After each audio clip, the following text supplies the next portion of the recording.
राज यांच्या चरणी अभिवादन करून यांच्या चरणी नतमस्तक होऊन तसेच या विश्वाचा पालक ज्यांनी या भूतलावर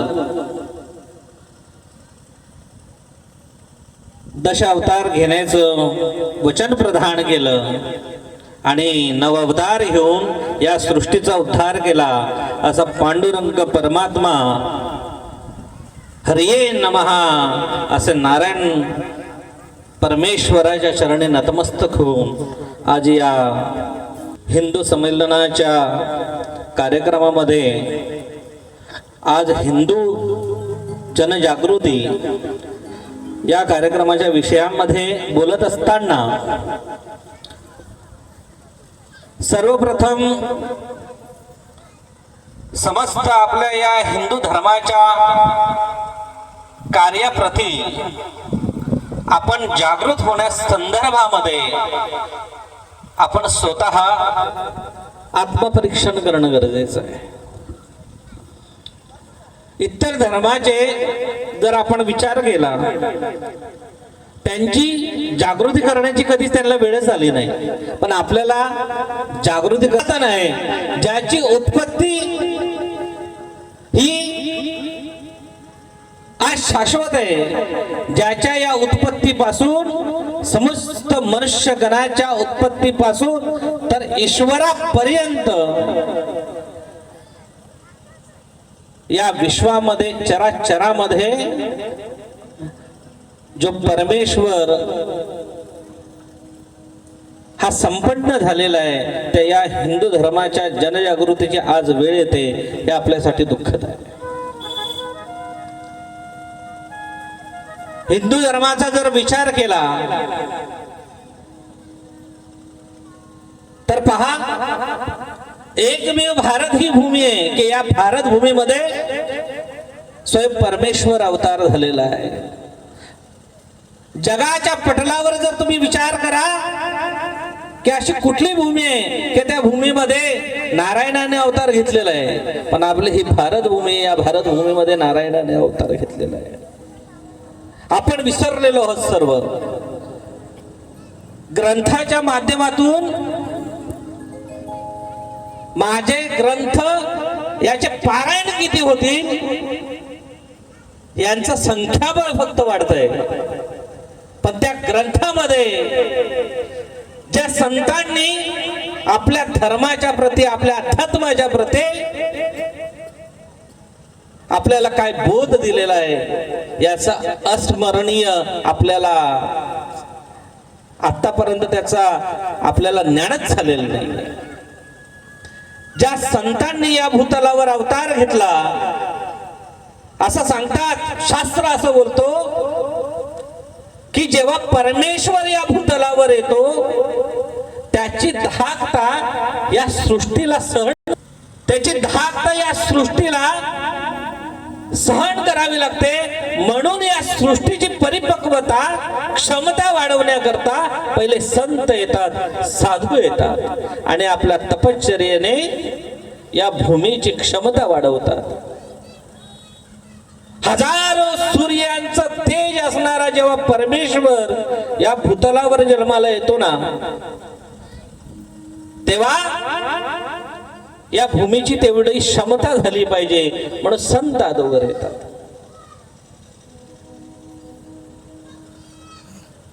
आज जर आपण विचार केला ना तर संत, साधू या अध्यात्माच्या दृष्टीने जो प्रचार आणि प्रसार करतायत ना, तो प्रचार आणि प्रसाराकडे आपला कोणत्याही प्रकारचा आपण त्यांना वेळ देत नाही होत. का? कारण आपल्या धर्माच्या प्रती आपल्याला आस्था आणि अभिमान याच्याबद्दलचं असणारं प्रेम आहे ना, हे प्रेम इतर धर्मांच्या पेक्षा कमी आहे. आज जर तुम्ही इतर धर्मांचं जर तुम्ही पाहिलं तर आता त्यांचा एक साजरा सण होतोय बघा. जेव्हा त्यांच्या नमाजाची वेळ होते ना साहेब, तेव्हा सर्वजण आपले दुकानं बंद करून त्या नमाजासाठी एकत्र येतात. पण आपली आज रामनवमी असली ना, तर गावामधील 1000 लोकांपैकी फक्त 100 लोक रामनवमीच्या निमित्ताने राम मंदिरामध्ये तुम्हाला दिसतील. आपण आपल्यामध्ये स्वतः कुठे कमी आहोत हे डोकावून पाहिलं पाहिजे.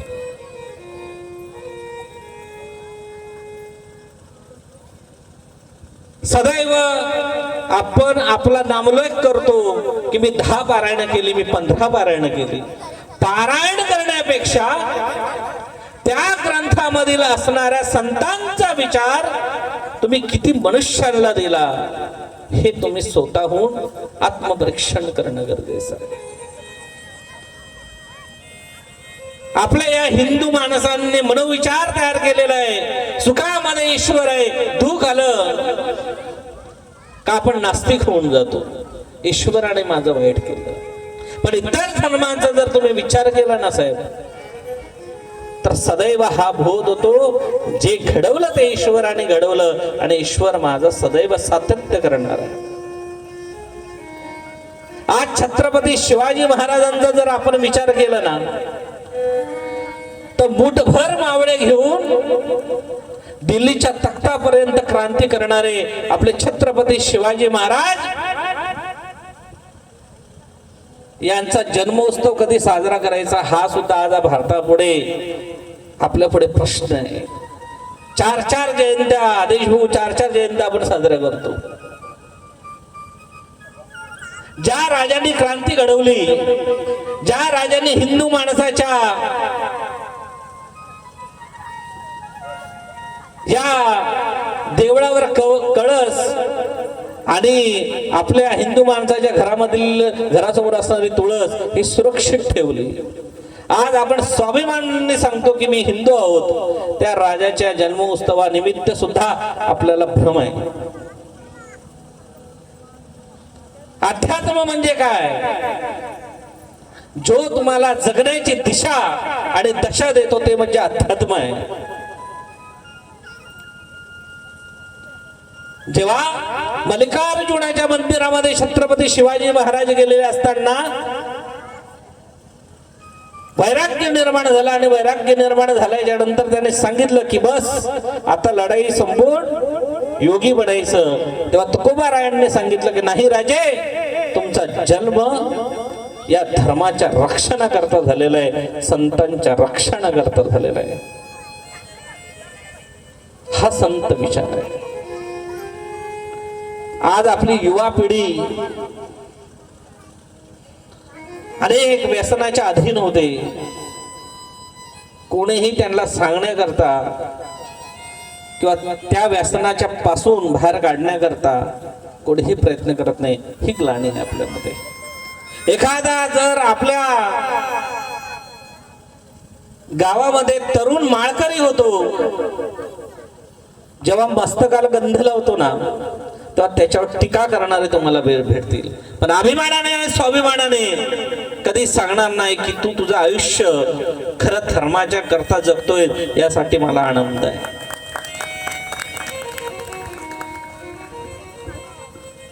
मी इतर धर्मांच्या बाबतीत बोलणारच नाहीये.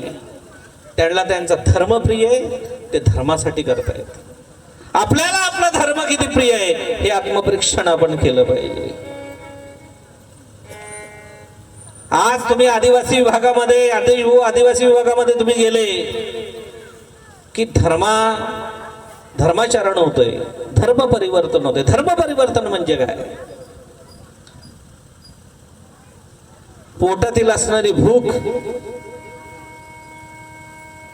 आज त्या लोकांना इतर धर्मामध्ये ओढली जाते. जेव्हा आपण वाढदिवस साजरे करत असताना करोड रुपये खर्च करतो, जा त्या आदिवासी पाड्यांमध्ये आणि त्यांना जी काही शक्य होईल तेवढे त्यांच्या शिक्षणाकरता तुम्ही त्यांना सहाय्य करा, हा आपला धर्म सांगतो. पण आज आपल्या धर्माकडे, त्या धर्माचं अनुकरण करण्याकडे आपलं कोणाचंही लक्ष नाहीये. आज रमजान सारख्या चांगल्या दिवस समजून त्या धर्मातील लोक दान पुण्य करतात आणि दुर्बल घटकाला वरती आणतात. आज दिवाळी सारख्या सणामध्ये किंवा रामनवमीच्या या शुभ मुहूर्तावर आपला माणूस कधी दुर्बल घटकाला वरती आणणार नाही, हे शोकांतिक आहे. आज जेव्हा आमचं मठ 50 विद्यार्थी घडवण्याचं दायित्व जेव्हा आदिवासी भागामधून घेतं ना, तेव्हा आम्हाला त्याच्यामध्ये आनंद वाटतो. कारण आमच्या गुरुने सांगितलेलं आहे की प्रत्येक शरीरामध्ये देव आहे, त्या देवाला भान शिक. आणि त्याच्याच मध्ये हे माझा आशीर्वाद तुला आहे, हे आपण प्रत्येकाने शिकलं पाहिजे. आज श्रीराम प्रभूंनी एक वचनी आणि एक पत्नी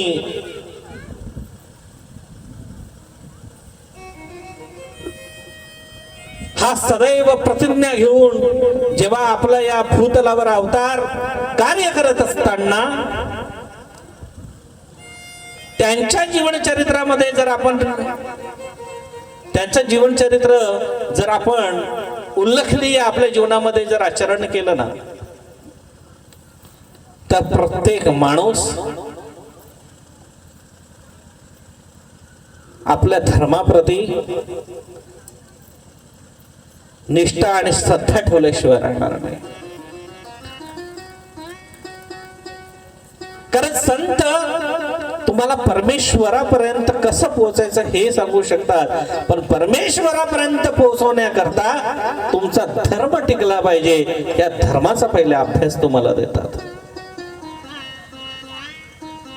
म्हणून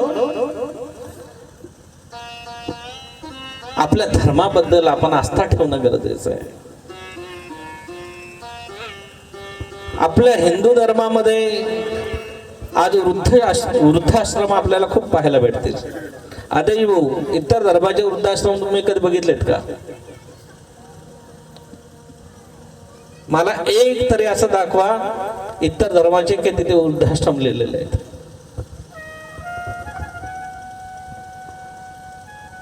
धर्म म्हणजे काय? आपल्यामध्ये एकता, आपल्या आई वडीलच ईश्वर आहेत हे स्वयं परमेश्वराने जर आपल्याला सांगितलेलं आहे, याच जर आपण आपल्या जीवनामध्ये आचरण करत नाही ना, तर आपल्यामध्ये एकता काय निर्माण होईल? संतांनी एकतेचे बीज जे रोवलं या भूमीमध्ये, आज जेव्हा वारकरी संप्रदायामध्ये कोण मोठा असो की छोटा असो, आपण प्रत्येकाच्या पायाला हात लावून नमस्कार करतो, हे एकतेचं बीज आहे. संस्कृती, धर्म, अध्यात्म, रोज 1 तास काढा, आपल्या ग्रंथांमध्ये डोकावून बघा. आपण इंस्टा, फेसबुक 3-3, 4-4 तास घालवतो. 15 मिनिटं काढा, 20 मिनिटं काढा, ग्रंथ उघडा आणि त्या ग्रंथामध्ये एक ओवी वाचा. त्या एक ओवीतून तुम्हाला प्रेरणा, चेतना निर्माण झाल्याशिवाय राहणार नाही. जर छत्रपती शिवाजी महाराजांना मा जिजाऊनी संस्काराने धर्म जर सांगितला नसताना, तर आज आपल्याला छत्रपती शिवाजी महाराजांसारखे महात्मे भेटले नसते. आज मी आपलं भाऊ नाव काय आपलं प्रकाशजीकडे मी प्रकाशजीकडे मी पाहत होतो. त्यांनी त्यांच्या मुलीच्या हातामध्ये माईक दिला, प्रेरणा दिली, तू बोल. ती मुलगी एवढा मोठा सभामंच बघून, माणसं बघून थोडी घाबरत होती, पण त्यांनी ते खुणवायचे आणि सांगायचे बोल बोल. हे संस्कार आहेत. संस्कार ही काही वेगळी गोष्ट नाहीये. आपला धर्म आपण एवढा मोठा करून टाकला, एवढा कठीण करून टाकलाय ना, का त्या धर्माचं आचरण करण्याकरता तुमच्या बुद्धीमध्ये पहिली समस्या निर्माण होते की मी जर ही ओवी वाचली, हा श्लोक वाचला तर मला पाप बसेल. हे पहिले काढून टाका. ज्या भगवंताने या भूतलावर येऊन भगवद्गीतेच्या माध्यमातून मनुष्याचा उद्धार कसा होईल आणि मनुष्याने कसा धर्म वाढवला पाहिजे, धर्मामध्ये जगलं पाहिजे, हे भगवंत कृष्णाने जसं अर्जुनाला सांगून आपल्या समस्त मनुष्यगणाला सांगितलेलं आहे. आणि हे संस्कृत माझ्या सामान्यातल्या सामान्य माणसाला कळावं म्हणून ज्ञानेश्वरांनी भूतलावर येऊन आपल्या साध्या मराठी भाषेमधून आज ज्ञानेश्वरीच्या रूपाने तो बोध आपल्याला दिला. ही चेतना, ही प्रेरणा आपल्याला असणं गरजेचं आहे. आज इथे बसलेले किती जणांनी ज्ञानेश्वरी वाचलेले युवा पिढीमध्ये? वेळच नाहीये आम्हाला. वेळ फक्त नेत्यांच्या पाठीमागे झेंडे फिरवण्यात आहे. किती जण श्रावण मासामध्ये महादेवाच्या मंदिरामध्ये 10 मिनिटं ध्यान करतायत. आम्हाला वेळच नाहीये. काय छत्रपती शिवाजी महाराजांकडून शिकले आहात? शिवजयंतीला फक्त भगवी टोपी घालायची आणि स्टेटसवर छत्रपती शिवाजी महाराज की जय एवढं बोलून आपण आपल्या धर्माचं अनुकरण करतोय, असा हा तुमचा आगडबंब गैरसमज आहे. तो उतरवला पाहिजे. तो आपल्या शरीरामध्ये उतरवला पाहिजे. त्या धर्माबद्दल आस्था, प्रेम आपल्यामध्ये निर्माण झालं पाहिजे. इतर धर्मांचा जर तुम्ही विचार केला ना तर धर्माकरता स्वतः बलिदान सुद्धा देतील. त्यांच्या समोर तुम्ही करोड रुपये ठेवा, त्या करोड रुपयाला ते लात मारतील पण धर्म बदलणार नाही. कारण ते स्वतःला सांगतात की मी या धर्मामध्ये जन्माला आलो, हा माझा सार्थ अभिमान आहे. आणि आपण हिंदू धर्मामध्ये, ज्या हिंदू धर्मामध्ये स्वयं भगवान नारायणाने अवतार घेतलेले आहेत, ज्या हिंदू धर्मामध्ये भगवान महादेवाने अवतार घेतलेले आहेत, त्या हिंदू धर्माबद्दलची ग्लानी आपल्यामध्ये येते. यासारखा आज आपल्याला दुःख नाही. म्हणून मी सदैव तुम्हाला एवढंच सांगेल, आपण आपला धर्म ओळखणं गरजेचं आहे. काही कठीण नाहीये. चेतना आणि प्रेरणा संतांच्या रूपाने आपल्याला भेटत असते. प्रवास, या प्रवासाला सुरुवात करणं गरजेचं आहे. आणि आज अनेक अशा कीर्तनाच्या माध्यमातून संतांचे विचार आपल्याला ऐकायला भेटतात. एखाद्या ठिकाणी तमाशा असला ना तर तिथे बसायला जागा भेटत नाही, पण एखाद्या ठिकाणी कीर्तन असलं ना तर त्या खुर्च्या तुम्हाला रिकाम्या दिसतील. ही शोकांतिका आहे. हा विचार बदलला पाहिजे. आपण आपल्या जीवनाच्या अस्तित्वासाठी, आपण आपल्या धर्माच्या अस्तित्वासाठी कसं जगलं पाहिजे, हा विचार आपल्या मनोमन आपल्यामध्ये सातत्याने आपल्याला प्रेरणा आणि चेतना देणारा पाहिजे. आणि हा तेव्हाच होईल जेव्हा आपण या आदर्श अशा सत्पुरुषांचा, त्या सद्गुणांचा आचरण आपल्या जीवनामध्ये आणू. आणि आपल्या या जीवनामध्ये आपण आपल्या धर्मासाठी जो आपला जन्म झालेला आहे, तो जन्म, ते काही क्षण आपल्या धर्मासाठी आपण देऊ, ही आपल्यामध्ये प्रेरणा असली पाहिजे. मी शेवटचं एक वाक्य बोलतो की अमेरिका, इस्रायल यांचे युद्ध इराण बरोबर चालू आहे. अमेरिका हा महाशक्ती देश आहे, इस्रायल ही महाशक्ती देश आहे. अमेरिकेने जेव्हा इराणवर अटॅक केला आणि त्यांचा, इराणचा जो राष्ट्रपती आहे खमणोई, याचा जेव्हा वध केला तेव्हा अमेरिकेला वाटलं की झालं, आपण युद्ध जिंकलेलो आहे.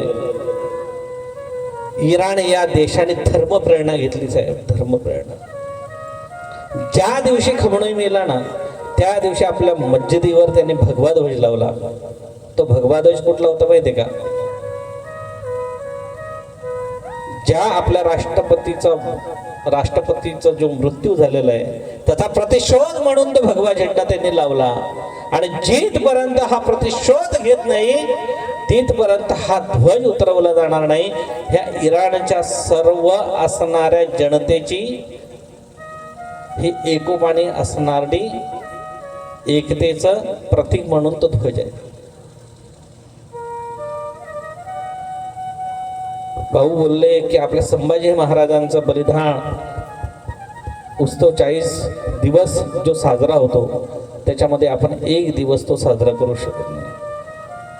ही आपल्यामधली कमतरता आहे. ज्या राजाने आपल्यासाठी बलिदान केलं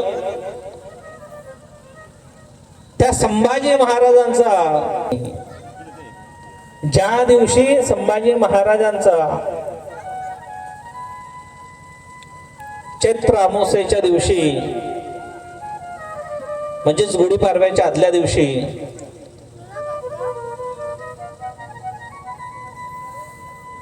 त्यांचा जेव्हा समाधी महोत्सव असतो तेव्हा आपल्याला संभाजी महाराजांची जाग येते.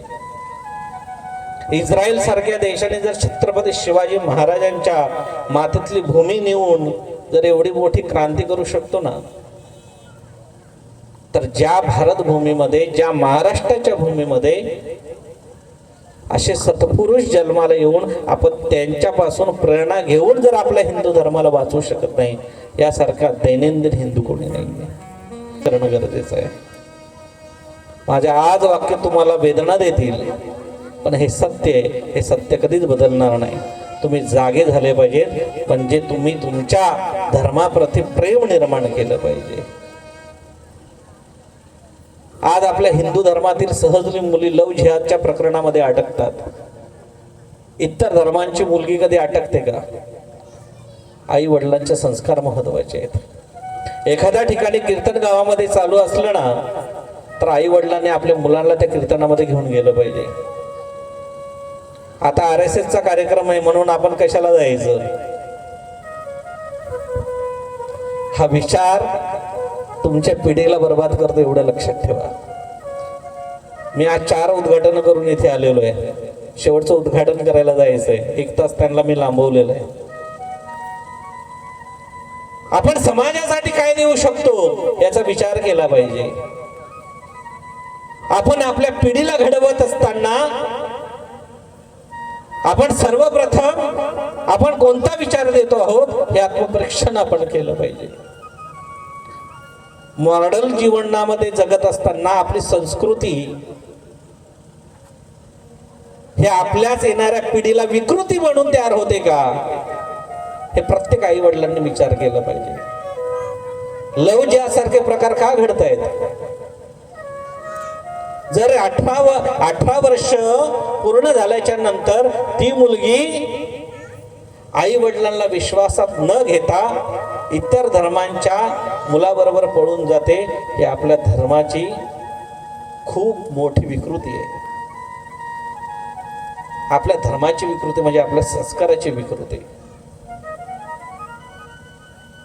हे तुम्ही परीक्षण करणं गरजेचं आहे. आज मोबाईल हा जेवढा चांगला आहे ना तेवढा वाईट पण आहे साहेब. प्रत्येक आई वडिलांनी मुलांकडे लक्ष ठेवलं पाहिजे. आपला बाबा, आपली बाबी काय करते ते. जैन संप्रदायामध्ये जर तुम्ही गेले ना साहेब, जैन संप्रदायामध्ये 7 वर्षाचं मूल असतं ना, 7 वर्षाचं मूल, त्याला सोहळं लावून, त्याला गंध लावून ते मंदिरामध्ये घेऊन जातात. आज जैन संप्रदायाचा विचार केला ना तर भारतामध्ये 4% पण नाहीये. जेव्हा त्याला मंदिरामध्ये जेव्हा त्यांना घेऊन जातात ना, तेव्हा तो संस्कार त्या मुलावर घडत असतो. तो संस्कार नकळत मुलावर घडत असतो. जसं मी प्रकाशजींचं उदाहरण दिलं, त्यांच्या मुलीवर ते नकळत संस्कार घडवतायत. पण आपल्या मुलीने एखादा ग्रंथ वाचायला काढला का तिला हिणवणारे आपल्या समाजामधील लोक आहेत. आपण एखाद्या मंदिरामध्ये जर सेवेला गेलो ना तर आपलीच लोक आपल्याला हिणवतायत. झाला आता बाबा होण्याच्या तयारीमध्ये. ही विकृती आहे. मी परवाच्या दिवशी कालच मी जेव्हा या रस्त्यांना येत असताना मला आपल्या कानिफनाथ मंदिराचं मी जेव्हा बघितलं फार आनंद वाटला. मी महेशजीला विचारलं, अरे या अगोदर याला हिरवा रंग होता मग भगवा झाला कसं काय? त्याने सांगितलं की 3-4 मुलं एकत्र आली, त्यांनी ठरवलं की हे कानिफनाथ महाराजांचं तपोस्थल आहे. या तपोस्थलाला रंगपंचमीच्या दिवशी आपल्याला मोठ्या उत्सवामध्ये आकार द्यायचा. अनेक विरोध झाला, प्रशासनाचा विरोध झाला, पण सगळे लोक एकत्र आले. सगळा गाव त्या लोकांच्या पाठीमागे राहिला आणि आज आनंदात तो उत्सव साजरा झाला. ही गावाची एकता आहे सर. आज 25 वर्ष ज्या फडेगाव मध्ये इलेक्शन घडत नाही, आज त्या फडेगाव पासून काय शिकलं पाहिजे आपण. म्हणून मी तुम्हाला जास्ती वेळ घेत नाही. मी एवढंच सांगेल, तुझं आहे तुझं पाशी परी तू जागा भुललाशी. प्रत्येकाने जर आपल्या इतिहासामध्ये आपल्या संतांनी काय लिहिलेलं आहे याचं जर परीक्षण केलं ना तर मला एकच सांगायचं आहे, येणारी आपली भावी पिढी या लव जिहाद सारख्या विकृतीला बळी पडणार नाही. आपण स्वतः सक्षम पाहिजे आणि आपण जेव्हा स्वतः सक्षम होऊ तेव्हा आपण दुसऱ्याला सक्षम करू. जय श्रीराम.